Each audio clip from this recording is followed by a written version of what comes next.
berselisih atau beda pendapat, tapi jaga mulutmu itu, jangan kau keluarkan kata-kata yang menyakiti.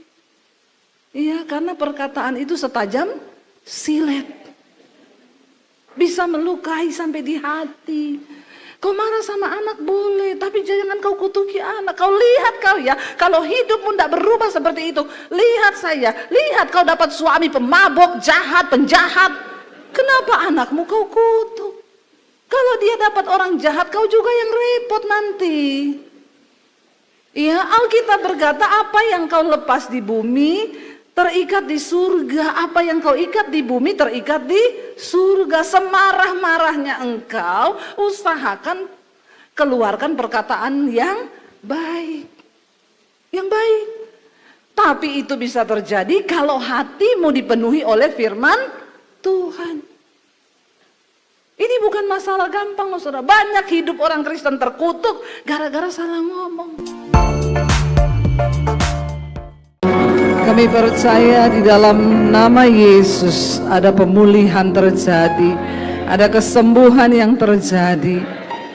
Karena itu ajar kami untuk terus memperkatakan kebenaran firman-Mu Tuhan, agar hidup kami berhasil dan beruntung. Urapi hamba-Mu yang tidak ada apa-apanya, urapi setiap kami. Kami buka hati bagi firman Tuhan dalam nama Tuhan Yesus. Sama-sama katakan amin. Tepuk tangan buat Tuhan Yesus saudara. Silakan duduk. Shalom. Apa kabarnya hari ini? Luar biasa ya, karena kita punya Tuhan yang luar biasa. Iya, hari ini tema firman Tuhan adalah tentang perkataan. Perkataan ini sesuatu yang seringkali kita pikir simple ya, atau nggak ada apa-apalah, kita kan cuma kata-kata tok ya.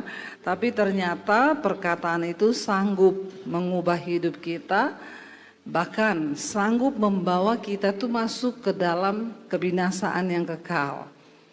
Bapak Ibu, seringkali kita menyepelekan tentang perkataan kita, namun kita harus sadari bahwa perkataan orang benar itu mengandung kuasa. Amin.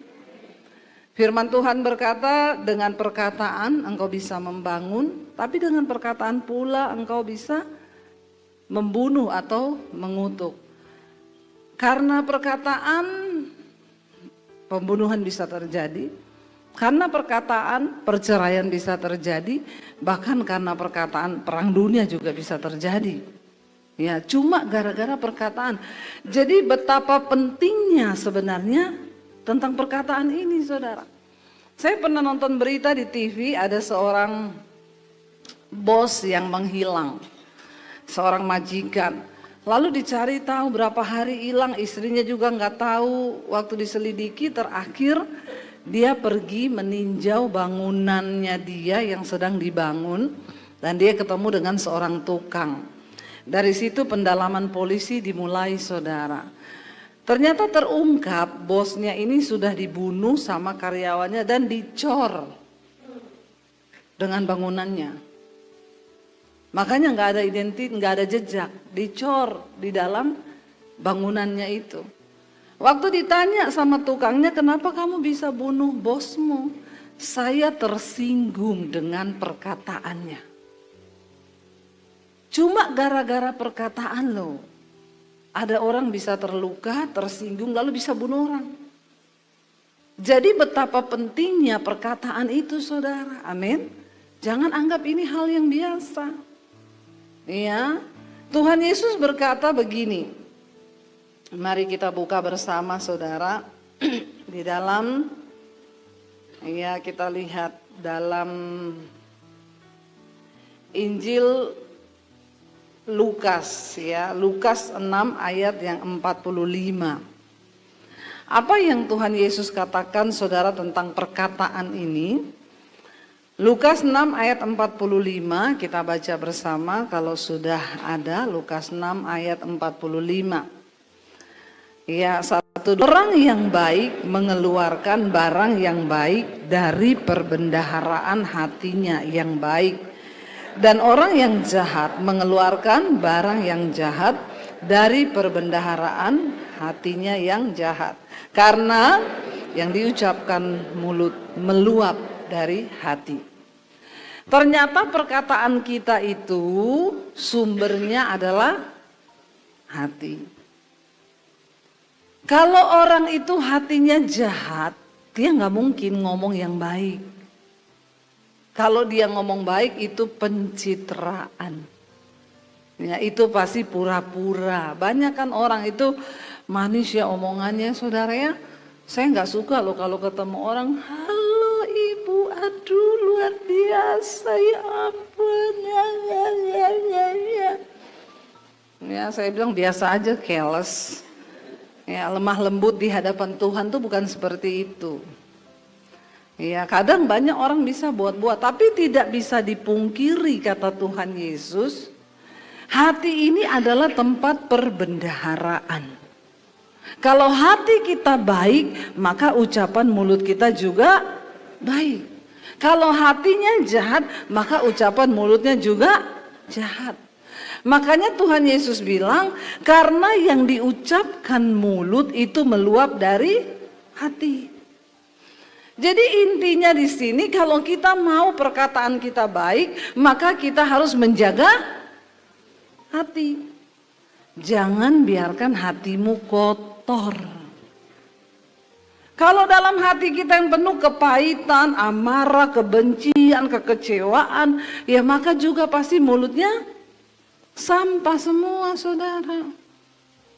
Ya, ibu-ibu, kalau di rumah perkataanmu kotor, perkataan yang itu bisa dipastikan kau sakit hati, lagi sakit jiwa, maka berobatlah. Amin. Ya, berobat itu apa? Datang sama Tuhan Yesus. Lepaskan pengampunan. Karena itu nggak bisa dibohongi, yang keluar dari mulut meluap dari hati. Saya selalu pakai kesaksian saya ini untuk meneguhkan tentang perkataan. Mungkin ada beberapa saudara yang mengikuti khotbah saya sudah berkali-kali dengar kesaksian ini. Tapi ini pas banget. Waktu saya mau mendoakan seorang ibu, lalu saya datang ke rumahnya, dibukain pintu saudara sama adiknya. Saya tanya, ini rumahnya ibu ini? Iya, betul. Dari mana? Saya bilang saya pendeta, saya mau doakan ibu ini. Masuk, lagi mandi, duduk. Ya, saya pikir nih kok kayak kala-kala anjing galak ya. Mirip saudara, 11-12. Saya duduk saudara, lalu dia tanya, oh jadi situ pendeta? Situ-situ sama saya saudara. Ya, orang begini nih modelnya kayak gini nih mesti ada kelainan. Situ pendeta? Saya bilang iya sini pendeta. Sono no. Berarti kalau situ pendeta, situ bisa baca saya. Ya dalam hati saya kalau ada tulisannya saya bisa baca. Kalau nggak ada tulisan apa yang mau dibaca? Tapi saya sih nangkep maksud dia itu, maksudnya ya kalau kamu pendeta kan kamu punya kuasa, kamu bisa ramal nggak saya ini orangnya kayak apa? Itu mungkin maksudnya dia baca. Ya gampang aja toh, firman Tuhan berkata yang keluar dari mulut meluap dari hati. Kalau ucapan mulutnya menggonggong terus begini kan sudah bisa dipastikan hatinya ini pedis toh, rica-rica ini. Makanya mau. Ini pasti banyak makan rica-rica cabai level 10. Ya, jadi dia bilang, ya situ baca saya dong kalau situ memang pendeta. Alkitab berkata, hati itu mencerminkan wajah, wajah itu mencerminkan hati. Kalau orang mukanya itu sukacita, penuh senyum, hatinya itu berarti bersih. Tapi orang kalau mukanya ketekuk terus, sudah jelek kau, jangan ditekuk lagi itu muka. Senyum-senyumlah sedikit, amin. Coba bilang kanan kiri muter, senyumlah kau. Akhir zaman gini udah susah lihat orang senyum saudara. Ya, akhir zaman susah loh, di gereja aja lihat orang senyum susah, bener nggak? Ya, mau datang ke gereja aja cari tempat duduk.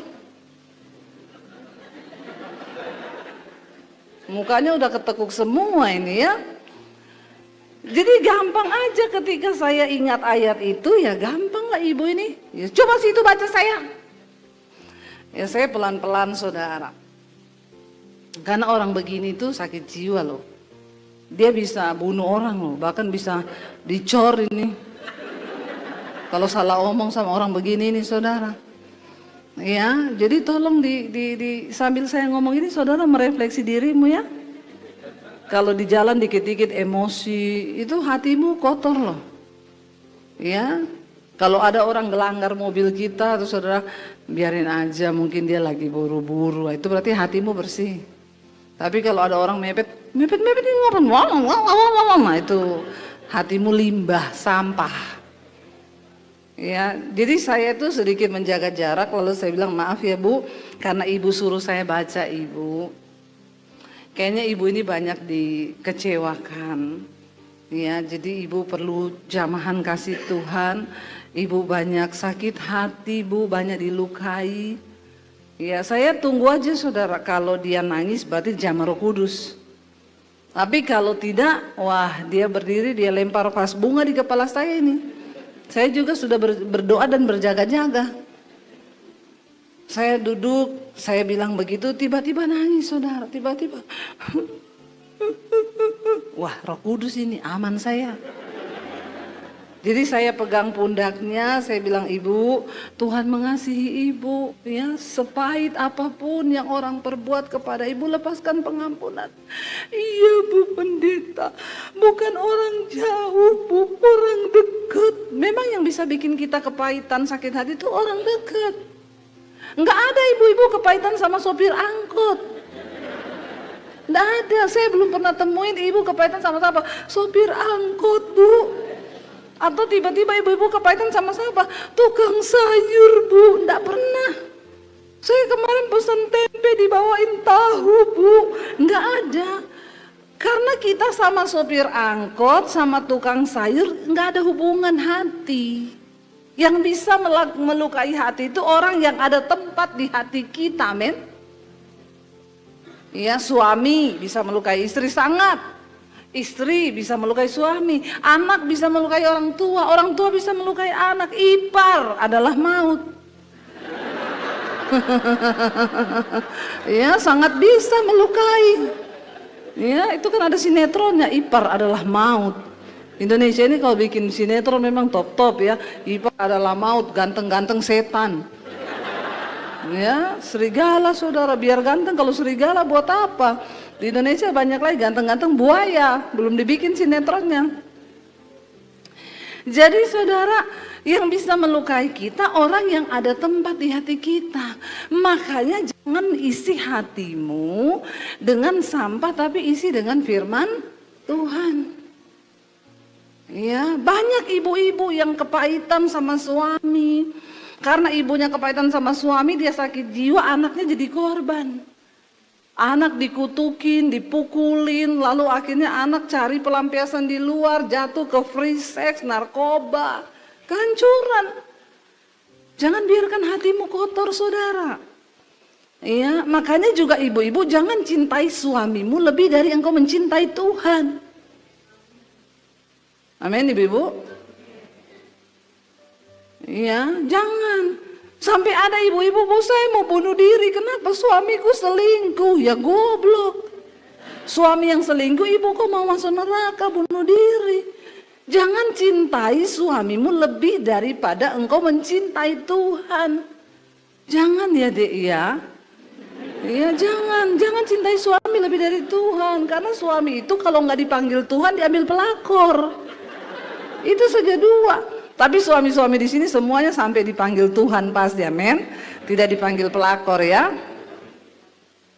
Jadi jangan biarkan. Sehingga kalau kita itu menempatkan firman Tuhan dalam hati kita, kita nggak terlalu sakit. Mau diapain juga nggak terlalu sakit. Ibu-ibu jangan mengharapkan suami kita itu lebih dari yang kita harapkan, yang kita mau. Itu cuma Tuhan yang sanggup lakukan. Contoh nih ibu-ibu ya banyak kalau ribut sama suami malam-malam nangis. di tempat tidur menghadap tembok. Berharap suaminya ngerangkul dia dari belakang terus ngomong, sayang maafkan aku sayang. Iya, berharap begitu kan. Ibu-ibu banyak gak berharap begitu? Kasian deh lu. Ya, jangan dicubit istrinya, Pak, biasa aja, nggak apa-apa. Saya juga begitu kok. Ya, itu namanya perempuan. Kenapa begitu? Karena perempuan pakai laki-laki pakai.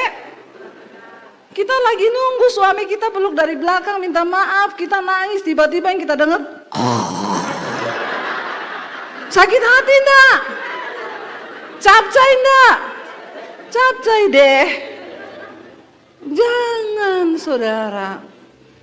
Ya, hidup sewajarnya. Biarkan firman Tuhan yang mengontrol perasaan kita. Suami mau minta maaf mau kagak, ya biarinlah Tuhan, hiburi aku Tuhan. Aku ndak mau sakit hati.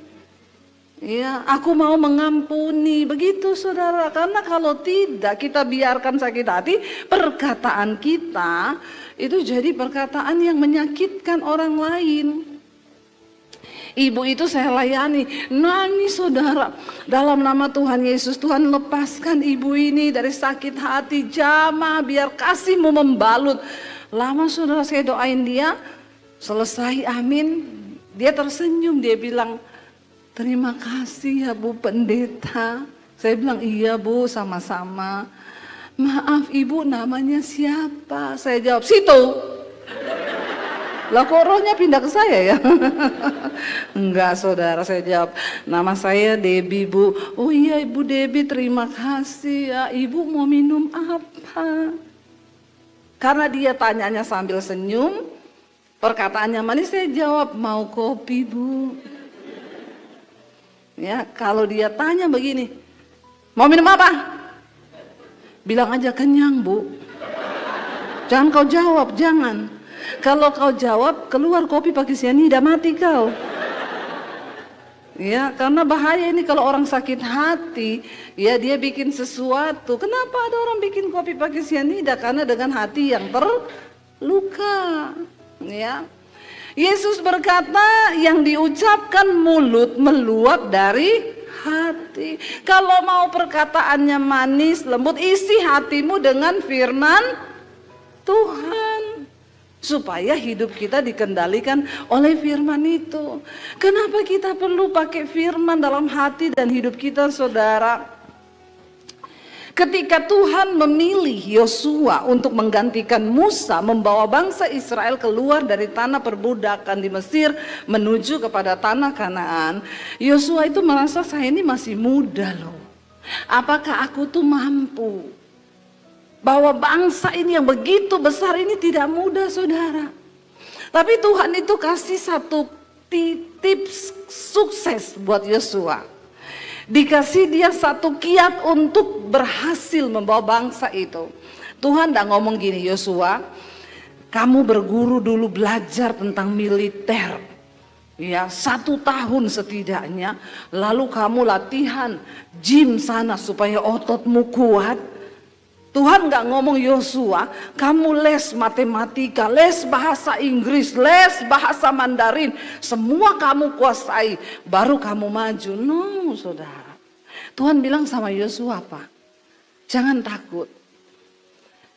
Asalkan jangan engkau lupa, renungkanlah firman ini dan perkatakan firman ini siang dan malam, maka perjalananmu akan berhasil dan engkau akan beruntung. Amin saudara.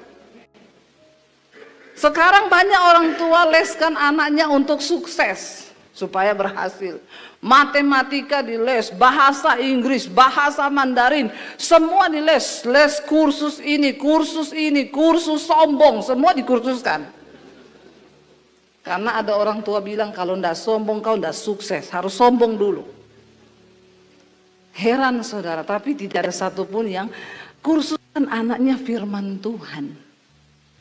Padahal satu-satunya kiat sukses bagi Yosua untuk membawa bangsa itu kepada masa depan yang ya jangan kau sombong.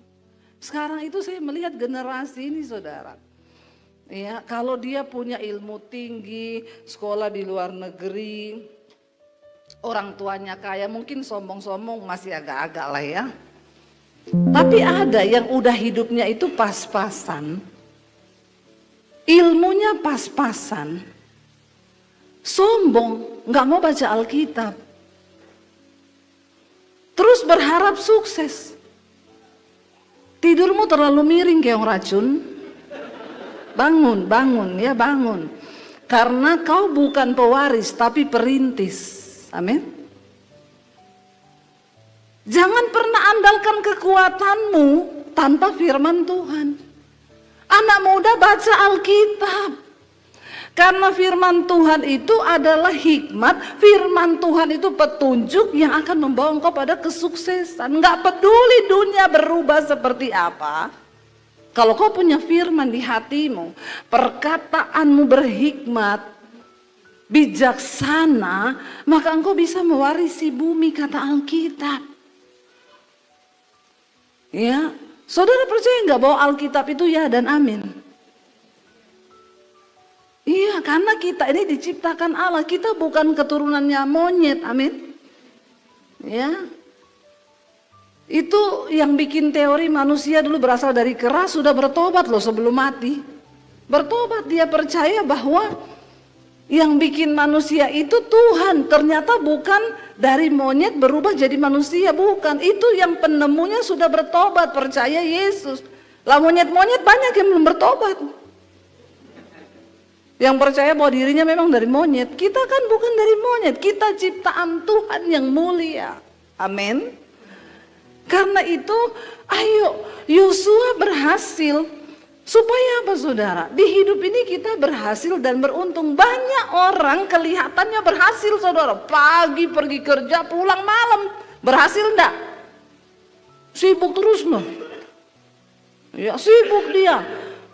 Pekerjaannya banyak, tiap hari pergi pulang pagi, pokoknya ditanya sibuk sekali ya. Iya, berhasil sih. Tapi beruntung enggak? Kagak. Saldonya enggak naik-naik. Ya. Begitu terus hidupnya. Ada orang kelihatannya tokonya rame dari pagi sampai malam. Waktu tutup buku hitung-hitungan, lah kok enggak ada untung ya, tapi kok rame ya, tapi kok tipis ya. Kau berhasil tapi tidak beruntung. Tuhan bilang kalau engkau mau beruntung, renungkan firman Tuhan, perkatakan firman itu siang dan malam. Nasihati anak-anakmu pakai firman Tuhan. Jangan pakai bahasamu sendiri, apalagi pakai kebun binatang, kutukin anak, marahin anak. Firman Tuhan itu sudah segala-galanya saudara. Kita harus memperkatakan firman Tuhan. Kenapa? Karena firman Tuhan itu luar biasa. Coba kita lihat 1 Korintus 1 ayat 4 sampai ayat yang kelima. 1 Korintus pasal yang pertama ayat 4 sampai ayat yang kelima. Rasul Paulus berkata begini saudara. 1 Korintus 1 ayat 4 sampai ayat yang kelima. 1, 2, 3. Aku senantiasa mengucap syukur kepada Allahku. 1 Korintus 1 ayat 4 sampai ayat yang kelima. Aku senantiasa mengucap syukur kepada Allahku karena kamu atas kasih karunia Allah yang dianugerahkannya kepada kamu dalam Kristus Yesus. Sebab di dalam Dia kamu telah menjadi kaya dalam segala hal, dalam segala macam perkataan dan segala macam pengetahuan. Di dalam Kristus kita ini menjadi kaya dalam segala hal, termasuk dalam segala pengetahuan dan perkataan. Kita ini punya perkataan firman Tuhan, kita sudah memiliki kekayaan yang luar biasa untuk kita perkatakan. Jadi untuk bisa mendidik anakmu, didiklah sesuai dengan firman Tuhan. Ya, katakan kitab-kitab Amsal banyak. Dek, ya kamu itu kalau kamu mengandalkan Tuhan, hidupmu pasti diberkati loh. Itu kan nasihat saudara. Ya, enggak usah pakai nasihatnya nenek moyangmu, apamu, segala macam. Pakai aja firman Tuhan. Dek, kalau kamu hidup menghormati Tuhan, pasti loh hidupmu itu disertai Tuhan. Kamu perkatakan firman Tuhan ini, kamu renungkan firman Tuhan tuh, maka perjalanan hidupmu berhasil dan beruntung. Itu yang Alkitab katakan. Kita menjadi kaya dalam segala macam perkataan dan juga pengetahuan di dalam Kristus Yesus, saudara. Ya. Dan firman Tuhan berkata begini, saudara. Kolose 3 ayat 16. Coba kita lihat bersama. Kolose pasal 3 ayat yang ke-16. Banyak nih ayat-ayat tentang perkataan. Ya, supaya kita ini semua sama-sama bertobat di hadapan Tuhan. Firman Tuhan berkata, Kolose pasal yang ketiga ayat yang ke-16. Hendaklah perkataan Kristus apa? Diam dengan segala kekayaannya di antara kamu, sehingga kamu dengan segala hikmat mengajar, menegur seorang akan yang lain, dan sambil menyanyikan mazmur dan puji-pujian dan nyanyian rohani, kamu mengucap syukur kepada Allahmu di dalam hatimu. Biarlah perkataan Kristus diam dengan segala kekayaannya di antara kita. Suami istri yang namanya kita ini salah paham itu biasa. Namanya juga dua orang disatukan itu enggak gampang. Lalu terjadi cekcok, pasti cekcoknya pakai perkataan. Perkataan mulut kita ini pedang loh. Siapa di sini suami istri yang ya biasa cekcok atau sering cekcok atau beda pendapat? Angkat tangan. Enggak ada ya? Luar biasa, saya doakan terangkat hidup-hidup kau semua ini. Enggak ada yang bercekcok dalam perkataan loh. Luar saya sama suami sering loh, saudara. Di mobil, di mana, beda pendapat itu sering. Tapi di sini sudah tidak ada. Jemaat di Sentul ini bersiap-siaplah kau, nanti malam pengangkatan terjadi ini. Ya, coba saya mau lihat tangan yang biasa beda pendapat dengan suami, sering cekcok dengan suami, mulut ya. Yang tidak pernah angkat tangan, ya. Ada loh, orang bilang sama saya, Bu, saya ini nikah 20 tahun sama suami, tapi kami tidak pernah bertengkar. Oh iya, karena kami tidak pernah omongan. Oh iya benar, itu benar sekali. Karena nggak pernah ngomong, jadi nggak pernah bertengkar. Puasa bicara, sudah dingin, ayam, nggak ada rasa apa-apa. Jadi memang benar nggak pernah ribut mereka. Karena istri ke dapur, suami ke kamar mandi. Suami ke dapur, istri naik ke atas. Nggak pernah berantem. Ya, tapi sudah tinggal di sarang setan.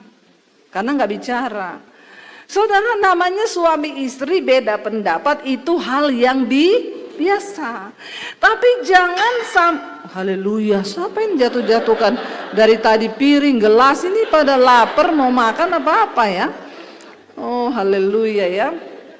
Sampai di mana tadi? Jadi saudara, namanya suami istri itu berbeda pendapat itu biasa. Waktu kita cekcok mulut juga biasa. Tapi jangan sampai perkataan yang keluar dari mulut kita itu saling melukai. Biasa kalau kita, loh saya menurut aku enggak kayak gitu loh, enggak gini, ya enggak, bukan kayak gitu. Biasa aja.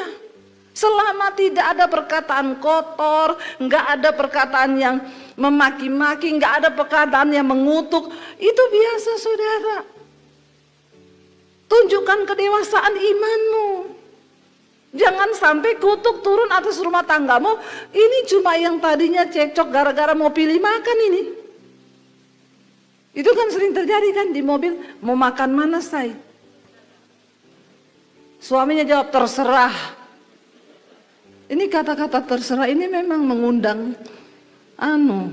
ya ribut. Terus suaminya bilang terserah, istrinya bilang ya udah kita makan bakmi ya. Suaminya jawab saya kan kemarin udah makan bakmi. Lah terus di mana? Terserah. Wah saudara, kalau sudah gitu itu sudah tingkat dewa sih. Jadi saya sekarang dapat cara kalau mau ngumpan suami saya mau makan di mana, saya tanya, saya tebak aku mau makan di mana hari ini. Dia kan pasti sebutin yang dia mau toh. Iya toh, tebak aku mau makan di mana hari ini. Lalu dia jawab senangannya, pasti mau makan bakmi ya. Saya bilang bukan. Sama aja kan saudara. Yang namanya kita itu beda pendapat, beda cara pandang biasa. Yang penting jangan cuma gara-gara makan akhirnya diungkit semuanya. Memang aku dari dulu tuh udah nyesal tahu nggak nikah sama kamu. Waduh, ini kok soal bakmi kenapa bisa bawa-bawa pernikahan? Ungkit sampai mak bapaknya, menantunya, mertuanya diungkit, iparnya semua diungkit. Kamu pikir dari dulu aku suka sama saudara-saudaramu itu? Yang cuma jadi benalu? Iya. Ada lagi sinetron keluarga suami parasit. Ada tuh? Sinetron yang keluar lagi tuh apa film apa-apa.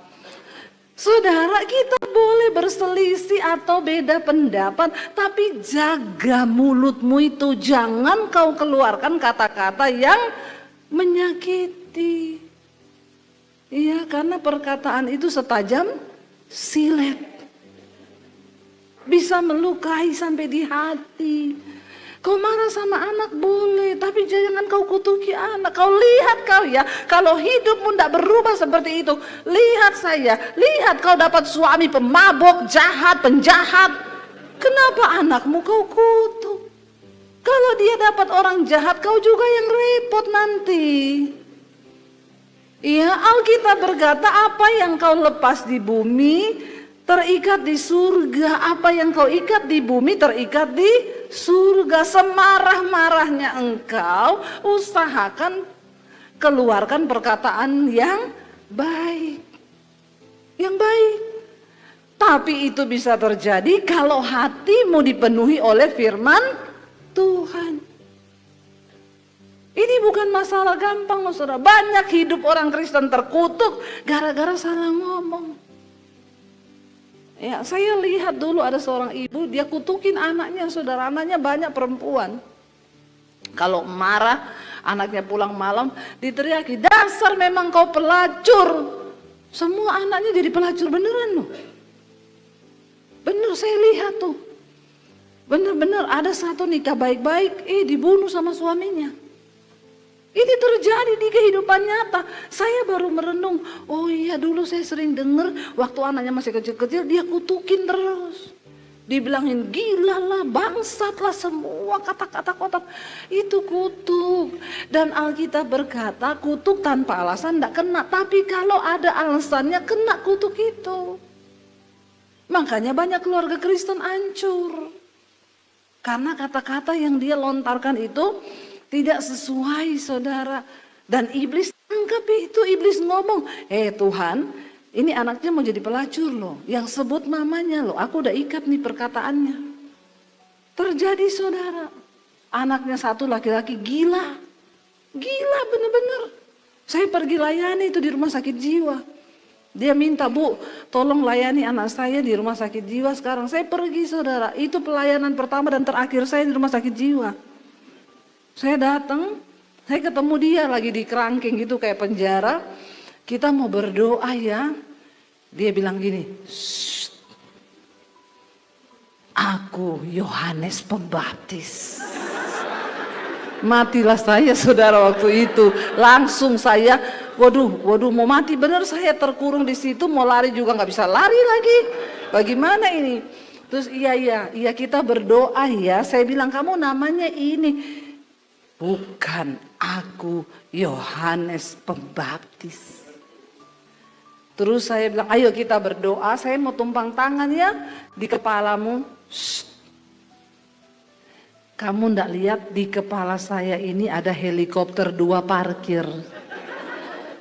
Ya saya baru menyadari kenapa dia gila. Bayangkan 2 helikopter parkir di kepala saudara. Kita deket aja sama helikopter udah puyeng kepala kita. Ini helikopter 2 parkir di kepalanya. Goyang otaknya itu semua. Ya.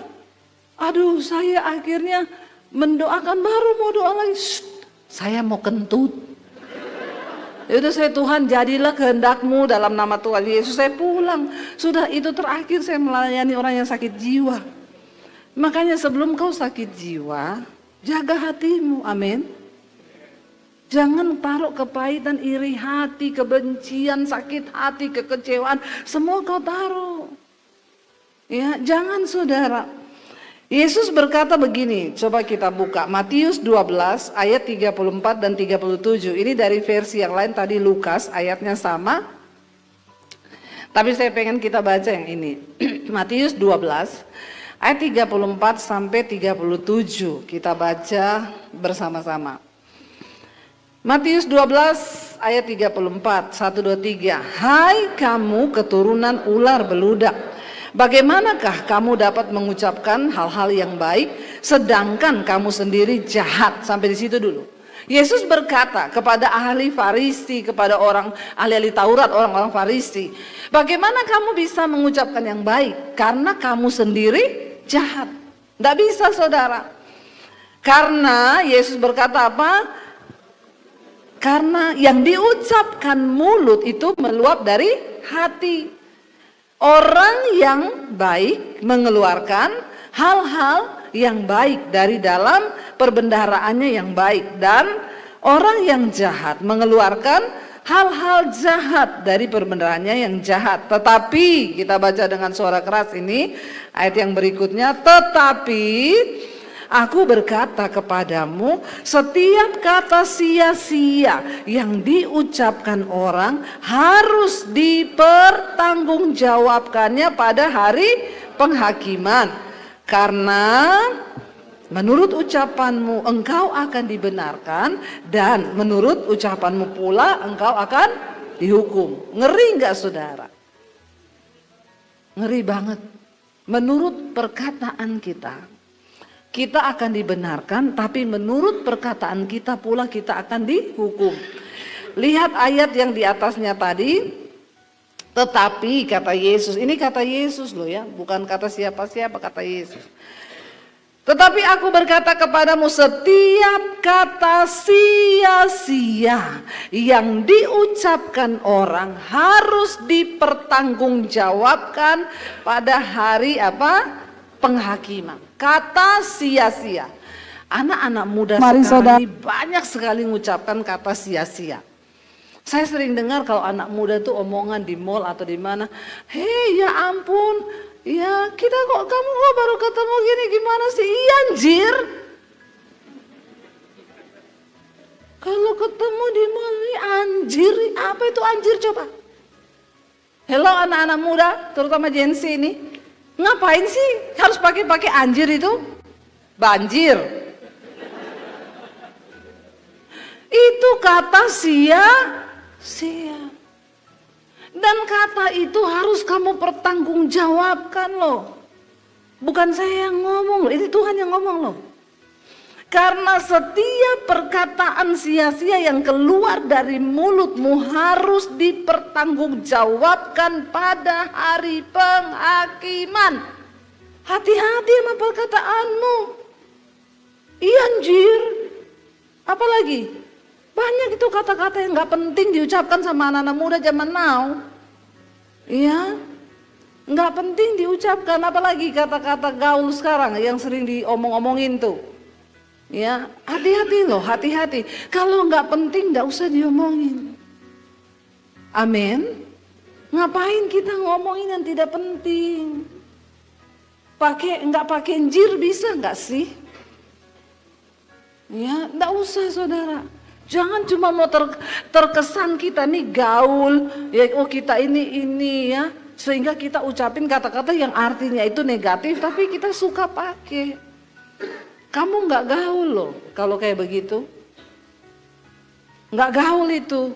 Karena setiap perkataanmu harus engkau pertanggungjawabkan pada hari penghakiman kelak. Bahkan ayat di bawahnya tadi berkata, karena menurut ucapanmu engkau akan dibenarkan, menurut ucapanmu pula kau akan dihukum. Anak muda zaman now juga sering ngomong apa? Sumpah. Ya, ngapain sih? Cuma ketemu biasa loh. Hei, gimana kabarmu? Iya, ya ampun, sumpah. Saya sering dengar nih anak-anak muda ngomong sumpah. Kenapa kamu harus bersumpah? Ayat firman Tuhan bilang apa? Buka Matius 5 ayat 33. Matius pasal 5 ayat 33. Ini Yesus yang ngomong, Yesus yang ngomong. Matius 5 ayat 33, Yesus berkata begini, kamu telah mendengar pula yang difirmankan kepada nenek moyang kita, jangan bersumpah palsu, melainkan peganglah sumpahmu di hadapan Tuhan. Itu yang diajarkan nenek moyang. Tetapi Yesus bilang apa? Tetapi aku berkata, ayat 34 di sana dikatakan, ya, ayat 34, tetapi aku berkata kepadamu, janganlah sekali-kali bersumpah, baik demi langit, karena langit adalah tahta Allah, maupun demi bumi, karena bumi ini adalah tumpuan kakinya, ataupun demi Yerusalem, karena Yerusalem adalah kota raja besar. Janganlah juga engkau bersumpah demi kepalamu, karena engkau tidak berkuasa memutihkan atau menghitamkan sehelai dari rambutmu. Bisa kalau dicat. Ya, iya kalau pakai cat bisa, tapi kau mutihin sendiri kan gak bisa. Kau hitamkan rambutmu sendiri kan gak bisa. Makanya jangan bersumpah demi apapun. Bahkan demi kepalamu sendiri jangan. Tapi anak muda sekarang sumpah loh. Sumpah terus dibilangin sumpah. Hal-hal yang gak penting dia bilang sumpah. Firman Tuhan bilang apa ayat berikutnya? Jika ya, hendaklah kamu katakan ya. Jika tidak, hendaklah kamu katakan tidak. Apa yang lebih daripada itu berasal dari syaitan, dari si jahat, dari setan. Jangan suka menambah-nambahi.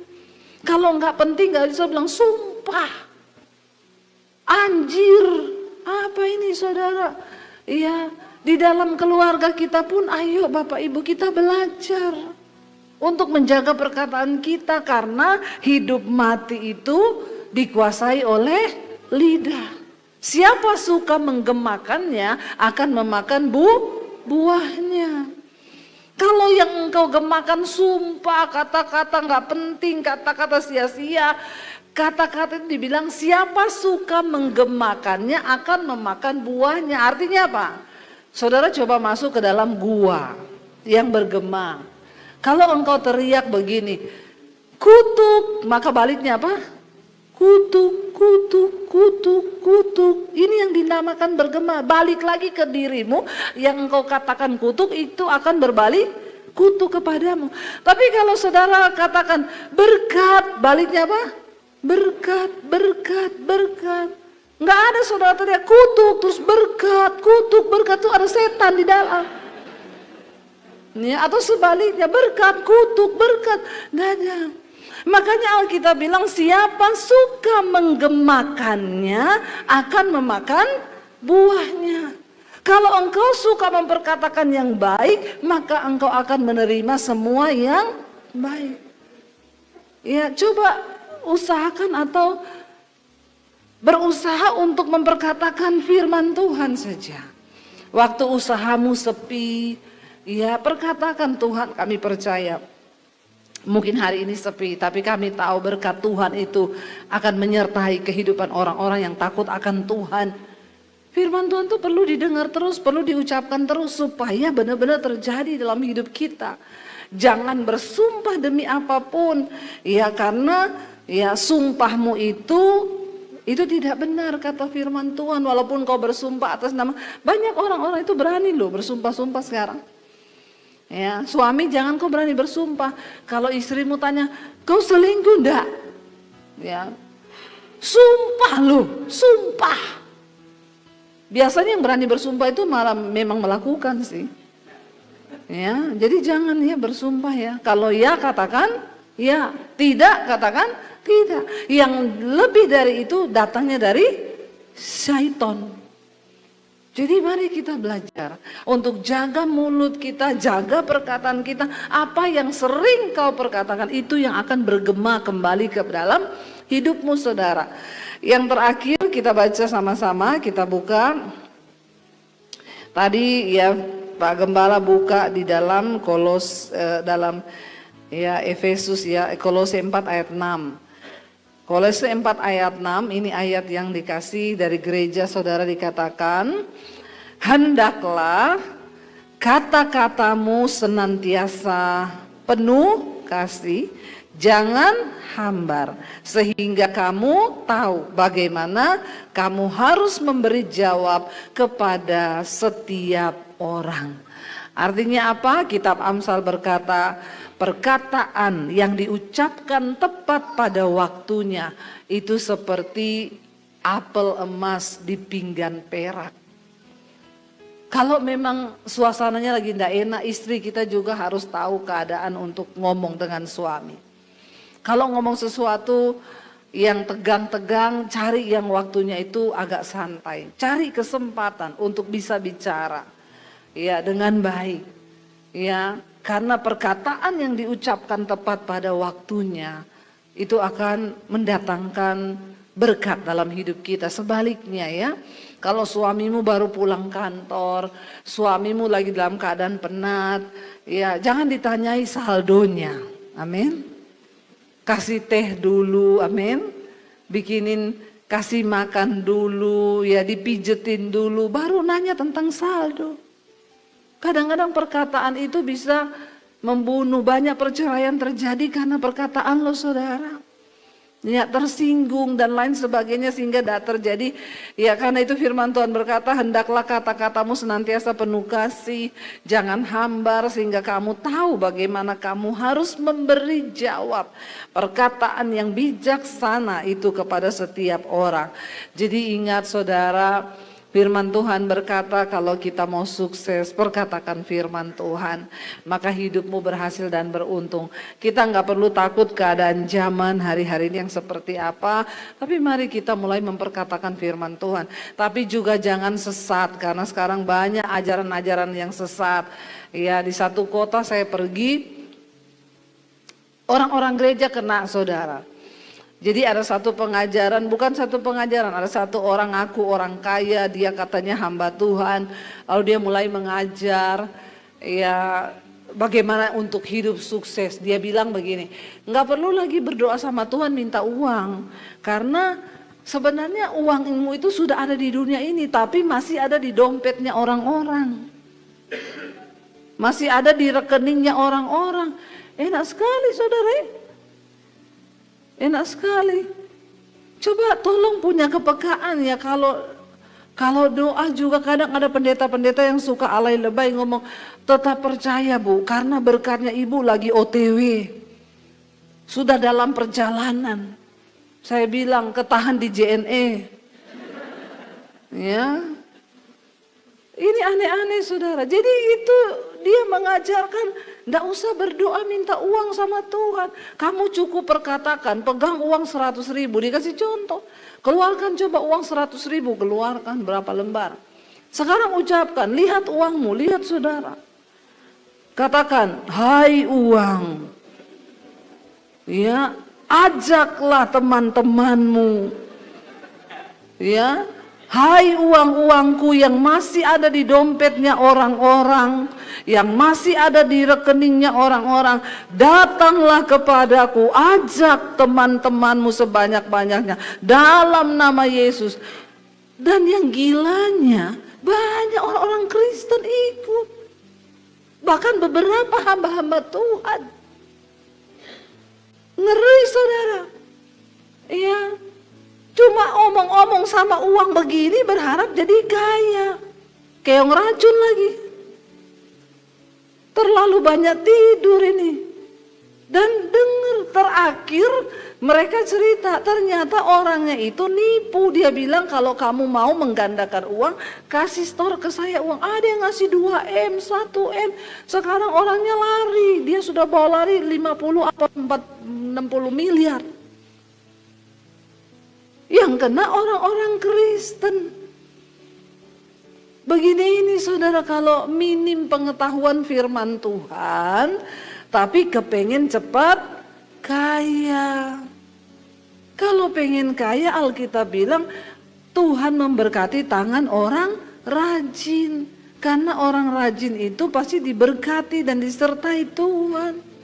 Hidup takut Tuhan, kerja yang rajin.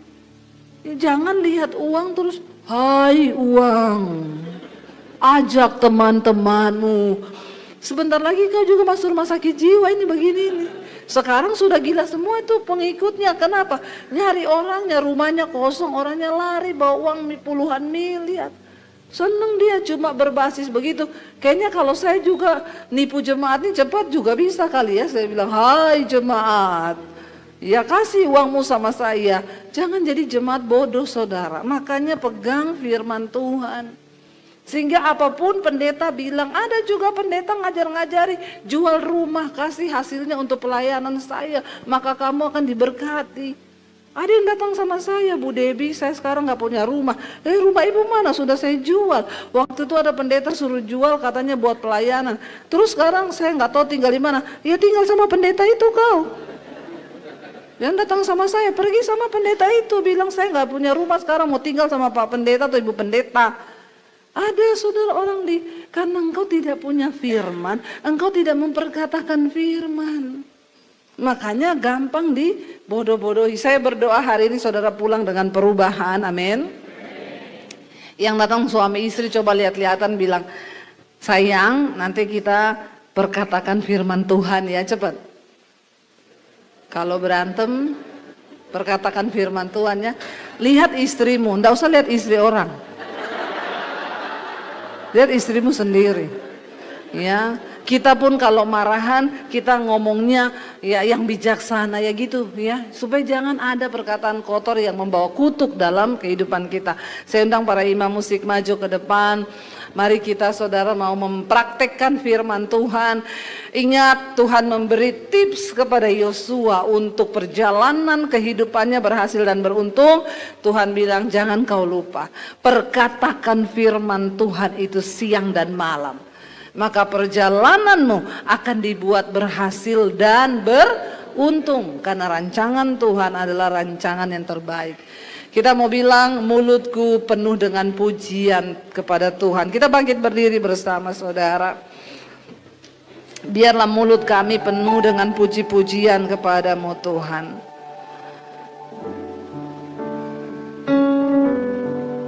Katakan di hadapan Tuhan, mulutku